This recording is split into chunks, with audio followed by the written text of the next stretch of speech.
Kwa madem wote wenye walitandikwa na huyo Mrashia, kesi ya huyu dem, mimi na blame pastor. Kama ushaienda Jesus Winner Roysambu, Pastor Mwai ameishi kutabiria na kuambia wasichana wa hiyo kanisa, anawatabiria na anawaombea waolewe na wazungu na waende majuu.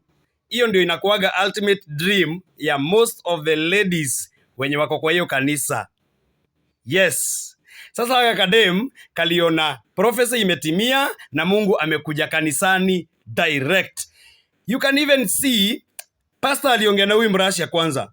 Pastor Mwai, huyo amevaa yellow, aliongea na huyu Mrashia. Actually kwa video anamwambia that is my daughter. Alafu Mrashia ana insist, hapana, she is my friend. Pastor Mwai amemwambia she is my daughter, and the pastor is very happy about the Russian guy picking a lady from that church, kwa sababu hiyo ni prophecy inaenda kutimia, you know.